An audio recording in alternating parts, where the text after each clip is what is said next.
Salut, c'est Zaba et voici les découvertes récentes les plus étonnantes. Numéro 9, la chambre dorée. Des archéologues ont été choqués de faire ce qui peut certainement être considéré comme l'une des plus mystérieuses découvertes archéologiques récentes. Tout a commencé par la découverte d'un mystérieux tunnel souterrain situé sous le temple de Quetzalcoatl, le temple du dieu serpent à plumes, qui se trouve dans l'ancienne cité aztèque de Teotihuacan au Mexique. Les chercheurs ont commencé les explorations du mystérieux tunnel grâce à un robot, et à 76 mètres de profondeur, le robot a détecté plusieurs branches du tunnel jusqu'alors inconnues. Puis il est tombé sur quelque chose de très étonnant. Dans l'une des chambres souterraines de Teotihuacan, le robot a trouvé des centaines de boules jaunes d'un diamètre de 3,8 à 12 cm. Les boules elles-mêmes sont faites d'argile et leur surface est recouverte d'une matière dorée que l'on appelle l'or des fous, autrement dit de la pyrite.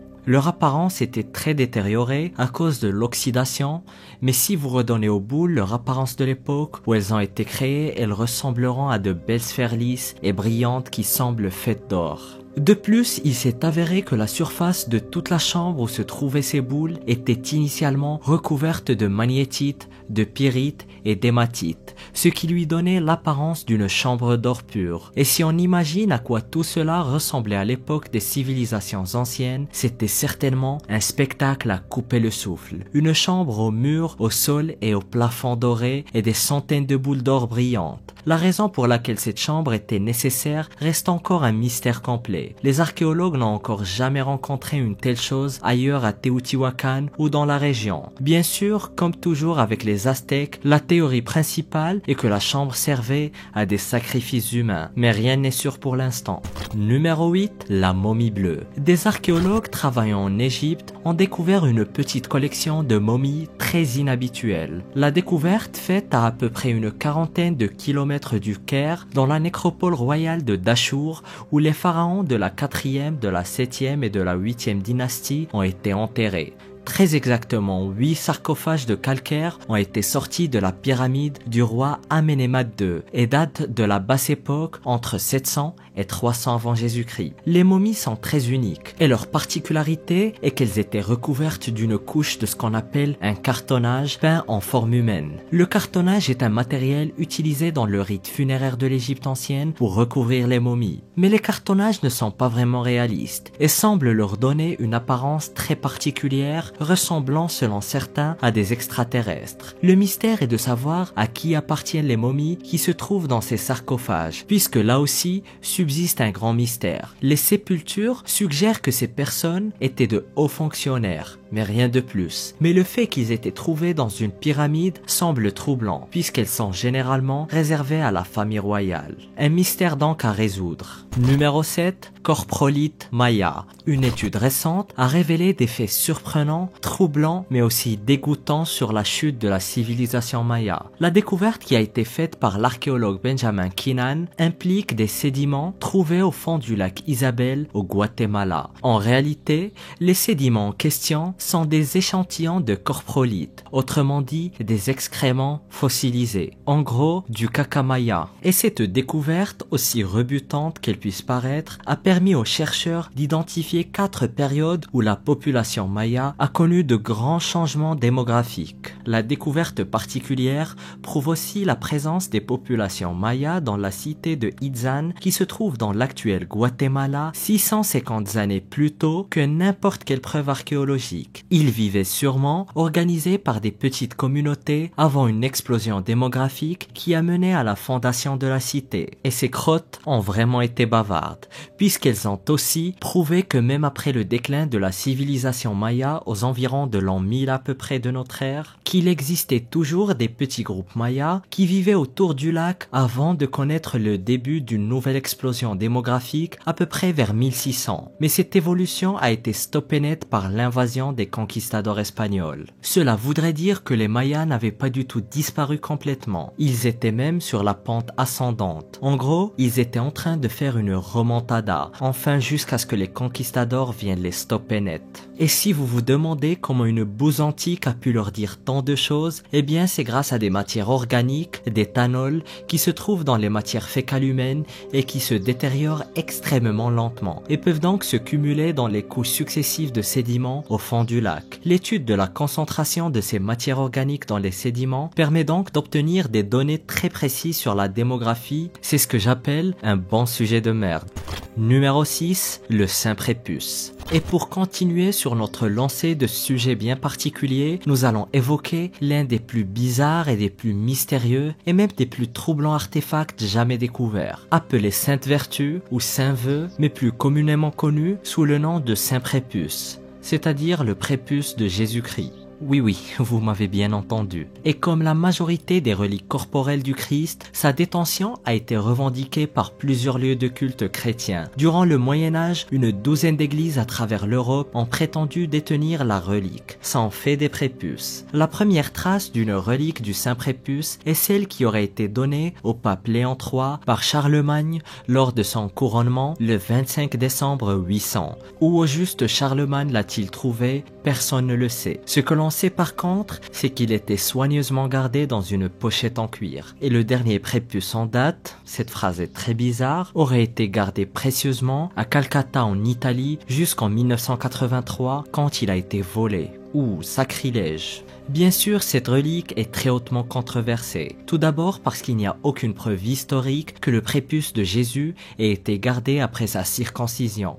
Et surtout que le premier saint prépuce n'a fait son apparition que 800 ans après la circoncision. Impossible donc d'en attester. Numéro 5, salle du trône. Sur la légendaire île de Crète en Grèce, des archéologues qui menaient des excavations sont tombés sur la plus vieille salle du trône en Europe. La Crète était le centre civilisationnel des Minoens, une civilisation antique qui s'est développée sur une grande partie de la mer Égée au sud de la Grèce, et ce bien avant la civilisation grecque. La civilisation minoenne est très certainement la première civilisation développée et moderne qui a vu le jour en Europe. La civilisation a prospéré entre 3000 ans et 1500 ans avant Jésus-Christ, en grande partie grâce au commerce qu'ils effectuaient essentiellement avec les Égyptiens et les Mésopotamiens. Leurs richesses leur ont permis de bâtir des monuments et des bâtiments de très grande envergure qui étaient très avancés pour leur époque, et ils étaient aussi connus pour leurs fresques très richement décorées. L'organisation administrative était aussi très impressionnante et très avancée. On est d'ailleurs témoin le palais de Knossos, qui était non seulement la demeure du roi, mais qui centralisait aussi tout le pouvoir administratif ainsi que les cérémonies qui s'en découlent. Le palais disposait d'une énorme cave qui servait au stockage des denrées alimentaires, mais aussi et surtout à stocker l'or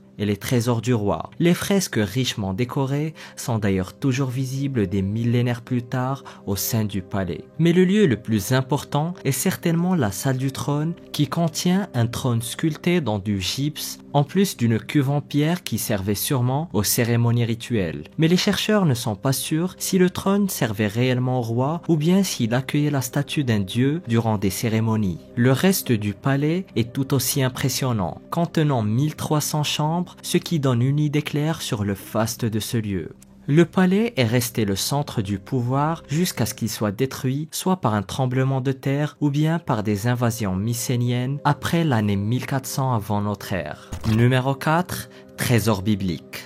Des archéologues ont fait une découverte de très grande envergure puisqu'elle confirme des chapitres entiers de la Bible. Un artefact très mystérieux remontant à 2600 ans, appelé bulle, qui est une sorte de seau en argile, a été découvert durant des excavations archéologiques dans la cité de David, qui est l'emplacement d'origine de la vieille ville de Jérusalem. Sur l'artefact étrange est écrit en toutes lettres appartenant à Jéhoucal, fils de Shélémaïa, fils de Shovi. Le texte a été déchiffré et traduit par l'archéologue le docteur Eilat Mazar, la référence mondiale en termes d'archéologie biblique. Et à en croire cette traduction, ce serait donc la preuve que deux des personnages du livre de Jérémie ont réellement existé. Le livre de Jérémie, qui est le deuxième des derniers prophètes de la Bible hébraïque, raconte l'histoire de l'un des personnages majeurs du texte, Jérémie, y compris sa vie privée. Et pendant les derniers jours du royaume de Juda, le prophète a averti les habitants de Jérusalem de leur captivité imminente aux mains de l'armée babylonienne. Les paroles de Jérémie n'ont pas été bien prises et lui ont d'ailleurs valu d'être jeté dans une fosse pleine de boue, et justement, Jéhucal ou Jucal mentionné dans le sceau faisait partie de ceux qui l'ont jeté dans la fosse. Mais la découverte n'échappe pas aux détracteurs, puisque certains archéologues en Israël pense qu'il s'agit d'un autre Jéhucal qui aurait été un haut fonctionnaire israélite. Mais le nom, la filiation ainsi que la date semblent coïncider parfaitement, ce qui pourrait donc indiquer l'exactitude des textes bibliques même pour des personnages secondaires. Numéro 3. Portail aquatique. Quelque chose de très intriguant a été découvert dans le Valpo, au nord-ouest de l'Italie dans les Alpes. C'était une sorte de fosse tapissée de planches de bois venant de plusieurs essences, du chêne, de l'orme et du noyer. Et au départ, les chercheurs n'ont pas pu définir au juste à quoi servait cette fosse. Ce n'est qu'en étudiant les dépôts de sédiments qu'ils ont réalisé qu'elle a servi pour stocker de l'eau, mais pour un usage très troublant. Le réservoir, qui mesure 12 mètres sur 7 pour 3 mètres de profondeur, a été bâti quelque part durant le 15e siècle avant notre ère. Et parmi les éléments troublants, c'est qu'il n'y avait aucun canal pour acheminer l'eau depuis ou dans la fosse. Les chercheurs pensent qu'il aurait servi comme une sorte de portail vers un autre monde. Pas un portail dans le sens conventionnel du terme, mais c'était une sorte d'infinity pool ou de piscine panoramique de l'âge du bronze. Le réservoir est conçu de telle façon à ce que les dimensions ainsi que l'eau stagnante puissent parfaitement refléter le ciel quand on se tient au bout de la piscine, donnant l'impression de voir dans un autre monde, sûrement pour des rituels. Cette thèse est aussi appuyée par les découvertes faites non loin de morceaux de poterie et même des figurines qui suggèrent que les activités rituelles étaient très courantes dans la zone. Il est très probable que la piscine ait servi comme élément central d'un rite où elle servait comme miroir pour refléter le ciel et parler directement aux divinités. Numéro 2. Maturation à la perfection. Si le vin se bonifie avec le temps, celui-ci est sûrement le meilleur, puisqu'il date de 7000 ans. C'est la découverte exceptionnelle faite par des chercheurs qui ont découvert les plus vieilles évidences de vinification dans 2 sites archéologiques géorgiens de l'âge de pierre. Les résidus retrouvés dans 6 jarres d'argile, datant de 5400 à 5000 ans avant Jésus-Christ, démontreraient la présence de vin, selon des chercheurs de l'université de Pennsylvanie. L'origine du vin a toujours été un mystère, et les historiens avaient jusqu'ici beaucoup de mal à remonter à l'origine de l'invention du vin. Les résidus de vin ont été trouvés sur des fragments de poterie qui ont été analysés en laboratoire. Ces preuves sont de 600 à 1000 ans plus vieilles que les précédentes preuves de vinification découvertes dans les montagnes de Zagros en Iran. Stephen Batiuk, chercheur du Centre d'archéologie de l'Université de Toronto, note que l'agriculture a commencé dans le nord de l'Irak, le nord-est de la Syrie et dans le sud de la Turquie, et qu'elle a dû s'adapter à diverses conditions environnementales lorsqu'elle est arrivée en Géorgie. C'est très fascinant de comprendre comment l'humain s'est adapté et quels nouveaux produits il a développés au fil du temps. Je pense que ça en dit beaucoup sur la nature humaine que certains de ces produits étaient du vin et de l'alcool. Les chercheurs croient même que ces résidus proviennent d'une production vinicole organisée, mais ils ne sont pas parvenus à prouver leur dire jusqu'ici.